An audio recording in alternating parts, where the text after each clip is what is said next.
Hey there, Scorpio. Welcome to your reading for May 2022. We're just going to jump right in here, Scorpio, and we are going to see what is going on for you. I like this already. This looks really good. You have the Serendipity card, the Great Fortune card. So this is like a lot of good stuff. This first row, I mean, Ten of Swords could be like letting go of something, but... and it does look like you're making a sacrifice right away with that Six of Swords. We'll definitely talk about that in just a minute. But let's see here. We are going to clarify in this reading as well, by the way, Scorpio. So that'll be that. You have this Serendipity card. It's kind of like things working out how they're supposed to in your life. And I really like this card. She's being lifted up by a four-leaf clover on this card. So to me, it's like a very lucky card. There does seem to be a lot of luck here. It's kind of interesting. It's not like an overly amazing reading, I would say here, Scorpio. It's like the cards aren't like blowing me away here. It's not one of those readings where I feel like these are amazing cards, but they're not bad either, except for that Ten of Swords. But at the same time, again, we're going to clarify and we're going to see if better things come up. But the clarifying cards at the top here are definitely very positive.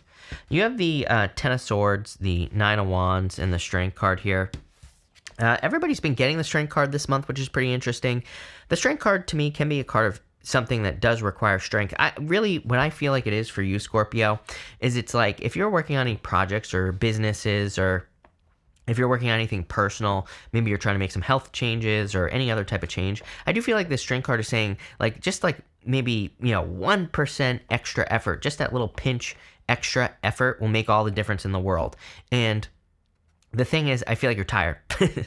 And so, I think that little bit of extra effort is a little bit of a stretch. And I totally understand as well, Scorpio. So I'm not saying like you're being lazy or anything like that. But again, I feel like if you can just put in just that like one extra little bit, I know it doesn't seem like it'll make the difference, but I really do feel it will make all the difference in the world. Just pushing it just one little bit extra in everything that you do. And again, you have the Nine of Wands. Nine of Wands is being exhausted. He is kind of like the wounded warrior. He's not quite at the Ten of Wands yet, but he's pretty close. He's kind of probably tired. It's a card of perseverance. It's a card of not giving up. And it's a card of trying again. So I kind of feel that for some of you, it's like you're having to push it a little bit in this reading. Not a bad reading, though. It's interesting. You have the Ten of Swords, so you're clearly making some sort of sacrifice. He's actually making a symbol with his hand here, and that symbol represents blessings. So, I feel like there are new blessings coming in for you in the future. And we're going to talk about that right now. You have this Great Fortune card. So, clearly, there are great fortunes coming in for you, Scorpio. I feel like there are good things coming in for you. It could be abundance, could be success. Definitely could be resources because you have the Queen of Pentacles in your first row here. So you have the Queen of Pentacles, the Six of Swords, and the Four of Pentacles. The Queen of Pentacles, she is very focused on that pentacle that she is holding. So, it is a card of resources, and she does represent being resourceful. She might not have the money, for example, to do something, but she might have some other type of resource that allows her to be successful in everything that she wants to do. She might have, a talent, gift, skill, or ability. She might have something else. And so it is a card of digging deep. And really, I feel like I feel like the whole reading is like saying, you have to dig deep this month to have the great fortunes. I feel this is something you could earn, but it does look like you're going to have to earn it. Again, Ten of Swords to the Six of Swords. I feel these cards are connected here. Six of Swords is a burden because the woman and the child in the boat here, they are leaving behind everything that they have ever known. They are making a complete sacrifice. They are basically sacrificing everything in their life for the hopes of a brighter future. And so I feel for a lot of you that maybe you have made a deep sacrifice or you are making a deep sacrifice with that card. And again, you do have the Four of Pentacles, and the Four of Pentacles is about kind of like holding on to something too tightly. But again, I feel like you're letting go of things. I feel like you're more focused and kind of having a very solid foundation in the future. And that's where this reading is leading me towards. I have a feeling I'm going to pull an extra row here. So we're just going to move on to the next row. You have this Tall Tale card, and this can be a card of like lying or lies controlling you and things like that. But I feel like it's saying that you almost don't believe that you're going to be able to accomplish something. That's more of the feeling that I get here. I think that there are times in life where we're working towards something, And we just get to a point where, like, I'm never going to have X, Y, and Z. I'm never going to have a solid relationship. I'm never going to have the business I want or whatever. It's like we get to this point where maybe we're not going to give up, but we kind of just feel like it's not going to happen. And I feel like this is saying, don't do that, right? You have the Queen of Swords, the Three of Wands, and the Emperor here. I get this feeling of just being very close to accomplishing something that I want to accomplish. Again, Nine of Wands over here. The Queen of Swords, I feel, could be some clarity that you've been waiting for. She has these clouds are only halfway up her body. It says that she finally sees things clearly for the first time. So I feel like this month, actually, you are going to be seeing things clearly. We have a Mercury retrograde this month, but as I always say, sometimes during Mercury retrogrades, we actually see things clearly because, especially if it's something that we've been thinking about doing, like if you've been planning a project or planning a business or planning on making some changes since before the retrograde can actually bring a lot of clarity or some answers. And that's what I feel like is happening for you during this month. You know, again, the retrograde's from May 10th to June 2nd or 3rd, depending on where you are. But, you know, basically during this retrograde, I actually feel like you're gaining a lot of clarity with this Queen of Swords energy. You have the Three of Wands, which basically says, what are you waiting for? Again, it's perfectly acceptable to work on something if you have been working on it since before the retrograde. So if you're redoing anything, if you're upgrading anything, or maybe you've been working on a project and you're kind of like updating the project or coming up with new ideas for the project, that's perfectly acceptable to do those things during the retrograde, because again, during retrogrades, redoing things or kind of revisiting anything is always a good idea. So I feel like this is saying don't wait, you know, if you're thinking about upgrading something or if you have a better plan. And you have the Emperor, which would be a better plan. I feel like this reading is kind of like saying very simply that you have a better plan for something that you want to do. I feel very snappy in this reading. I feel like it's just like boom, boom, boom, boom, boom. Like very kind of like straightforward. It's almost like I'm seeing connect the dots in my head. But I'm not saying you're connecting dots as in, like, I think that's like a saying that people say. It's more just like I feel like it's a straight line, but I feel like you're kind of very making a lot of progress this month is what I'm trying to spit out here. You have the King of Pentacles. There you go. You have the King and Queen of Pentacles in this top row. Could be divine counterparts, by the way, but I really don't feel like this is a love reading. I feel like this is more about you. I mean, to me, of course, love is always available to us, you know, as I always say, but yeah, I like to make my readings big picture readings, not just love. And so I feel like you're becoming very stable, very resourceful. Again, Four of Pentacles is like wanting to have stability, and same with the King of Pentacles. You have the Ace of Swords here, definitely clarity coming in for you. Ace of Swords is my card of laser-like focus. To me, it's like a laser beam, you know, being very focused on one thing and making it happen. So I feel like there's definitely a victory because of your focus. And you have the Five of Swords. Five of Swords, everybody's been getting the Five of Swords, and the Five of Swords is a risk or taking a risk. So I kind of feel like some of you, there could be some sort of risk that you're taking this month. Let's see. Yeah, you have this Treasure Island card. Treasure Island is about as above, so below. I love this card in this deck. It's about kind of like manifesting something that you desire to have on Earth, and you're bringing it from your imagination down to Earth. So that could be the risk you're taking, is that you're manifesting like a dream that you've had for a long time. Let's see. We're going to clarify this here, Scorpio. So let's see where this is going. With the Ten of Swords, you have the Six of Cups. So it could be the ending of something that once brought you a lot of happiness. Makes sense with the Six of Cups. With the Six of Swords. Number one, I love two sixes. So even though this might be a little challenging right here, to me, two sixes say you're going in the right path, you're on the right direction.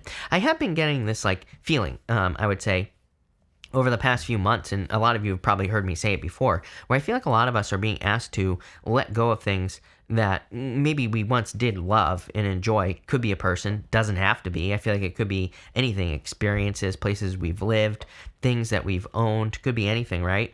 And I feel like the universe is asking us to move away from those things because, like, I feel like there are certain things that could be, that we love, but they could be the thing that's preventing us from experiencing something that we'll love more. But we're just like holding on to something, Four of Pentacles, that we think we love, but we actually don't. It's just, whatever. It's, it could be anything. So in a lot of ways, I feel like we're in this weird in-between time, right? And that's what this looks like to me. With the Nine of Wands, you have the High Priestess. I feel like you definitely need to trust your intuition at this time. Very intuitive time. Again, Neptune and Pisces. I feel like pretty much everyone, especially you water signs, are very intuitive at this time. So trust your intuition. With the Strength card, you have the Ace of Cups, your emotions overflowing. I kind of feel like this is one of the things that you can focus on, which is happiness and things that bring you fulfillment. So if something brings you fulfillment, I would try to carve out some time to do more of it. Again, it could be petting your dog, playing with your dog, going for a walk, petting your cat. I don't care what it is. I would carve out more time to be in that energy. And again, you've probably all heard me say recently, the Nine of Cups is coming up a lot in readings. You don't have it here yet. You might have it. And the Nine of Cups is about kind of bathing in an energy, like really soaking it up, the energy that you want to live. And that's what I feel like the Nine of Cups is asking you to do here. With the Queen of Pentacles, you have the Three of Pentacles. Teamwork makes the dream work. Also, she has polka dots on her cloak.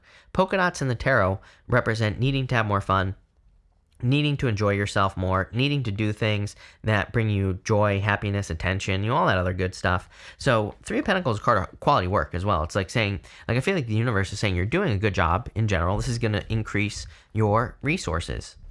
With the Six of Swords, you have the King of Swords, justice. Sometimes I feel like, the King of Swords is law and order, right? And so I feel that for you. You do have the King and the Queen of Swords here. I do not like the King and the Queen of Swords together. I feel like if you're looking for love, there's someone new coming in. This could be a current situation, or it could just be a person that you're butting heads with. They both have their swords up. They're not seeing eye to eye. It's like they need a Two of Swords to show up. If the Two of Swords shows up, that could change everything. With the Four of Pentacles, you have the Queen of Cups, you showing up here, Scorpio. So, I know a lot of readers read the King of Cups as Scorpio and the Queen of Cups as Cancer. Personally, I read the Queen of Cups as Scorpio, so, but take it how it resonates. It doesn't matter. I feel like this is your energy showing up here. And, I feel like you need to value your emotions. The whole point of the Queen of Cups is that she truly values how she feels. And she only does things that basically make her feel good. She avoids things that don't make her feel good, right? And so that's what I would be doing if I were you. With the Queen of Swords, you have the Three of Swords. Yep, again, King of Swords, Queen of Swords. I really don't feel like this necessarily has to be love, the King of Swords, Queen of Swords situation. It could be just a negative, clashing situation that you've dealt with in the recent past. And it could be any type of clash. It doesn't even have to be with a person. And the Three of Swords just says, forgive the situation. It could be with yourself. Intuitively, it just popped into my head that it's a clash with yourself. Like if you're beating yourself up for, wasting time, which I don't think we really do, or, anything like that, I would try to forgive yourself as much as possible. Three of Swords is about removing those swords from your own heart so that you can progress, move forward. With the Three of Wands, Empress, very attractive at this time, Scorpio. I feel like you could be getting a lot of attention as well. There is a lot of attention available. I tell everybody, we have all this energy in Aquarius. The reason I tell everybody about it, and people are like, you repeat yourself. I'm like, yeah, because it's super important. If you take advantage of this energy, you will be very successful. Plain and simple. It's like the whole point of Aquarius is the star card, to get as much positive attention as you possibly can. This goes for work. It goes for business. It goes for everything. I could go on and on and on and talk about it for like hours and hours and hours, because there's a lot of things you can do with the Aquarius energy. Just to give you some ideas, if you're trying to get a job, adding things to your resume that you don't think should be on your resume. It's like, you never know. There might be some sort of hidden talent, gift, skill, or ability that should be on your resume that could actually make the difference between you getting a job and not. So looking at resume, great thing to do with all this Aquarius energy. Starting a YouTube channel, starting a podcast, starting anything that gets you positive attention in a positive way, that is a great thing to do with this card and all the energy that we have in Aquarius. Talking to people, starting relationships. These don't have to be love relationships. They can just be networking type relationships. Amazing thing to do. The list goes on, but it's going to lead to a lot of abundance with this Empress energy. And you have the Empress and the Emperor, definitely a divine counterpart coming in for you. With the Emperor, you have the Six of Swords in the same row here. It's showing up in the same position. It looks like to me some sort of sacrifice you're making. You could be moving from like a stepping stone soulmate to a real soulmate here if this is a love reading for you. The Emperor and the Empress is like power couple vibes. And again, it could be same gender. I don't attach gender to my cards, but I feel like some of you could be leaving something that seems hard to leave behind, but actually you're moving towards something much better. And again, a couple of signs have had a similar message. So, it's like I said, I think it's just the time that we're in right now, plain and simple. With the King of Swords, you have the Ace of Swords. Again, a lot of repeating cards in your reading. Again, repeating cards are basically the universe saying I meant what I said. So there could be a major victory coming in for you. With the Ace of Swords, Four of Wands, marriage. So if you're looking for love, this could be marriage. If you're not looking for love, this could be freedom, because the Four of Wands is a card of being set free and a card of freedom. Everybody is also focused on freedom right now because of Uranus and Taurus. Uranus and Taurus has a lot to do with freedom, being set free. It has a lot to do with our values. Basically, if we're in a situation that doesn't align with our values, we're probably going to leave, and we're going to look for something that does. And that could be anything. Could be a job, business, relationship, pretty much anything. And I kind of feel more freedom coming in for you. And with the Five of Swords, you have the Three of Wands. Again, how crazy is this? It's like repeating card, Six of Swords, repeating cards, Three of Wands. Three of Wands basically says, what are you waiting for? It's like if you see something, or you have a crazy dream with that Treasure Island card. You basically only have one life to live, even if you believe in reincarnation. I do believe in it, but again, I try to make the most of this life right now. So I kind of feel that here, where this reading is asking you to take the risk of doing more stuff, because it's like you only have this life. It's like you might as well push it to the limits and do everything that you possibly can. I'm a big fan. I always say I plan on dying on stumps, which basically means my legs will be gone because I hopefully will have done so much. So I kind of get that feeling here where it's like you're really kind of pushing limits. But I like where this is going. It feels like an incomplete reading to me, if I'm being honest with you, and I have a feeling that pulling more clarifying cards isn't going to help, but we'll do it anyway. Sometimes I think these open-ended readings are more saying that you're in control, obviously. You have the Seven of Swords. Seven of Swords is lying, cheating, stealing, but Seven of Swords can represent doing things differently. He also polka dots on his cloak, so I feel like, doing things that are more fun for you would be a good idea. You have the Three of Swords. Definitely forgiveness is going to set you free here. And with the Three of Swords and the Six of Cups, same cards. Repeating cards, again. Basically, you had every single one of these cards except for that Seven of Swords. So, like I said, sometimes we're not meant to know. That's what I feel here, but this looks pretty good. So, thank you for being here. Really appreciate it. Make sure to watch your Sun, Moon, and Rising for a full picture of what's going on for you at this time. But thank you, and definitely enjoy your month.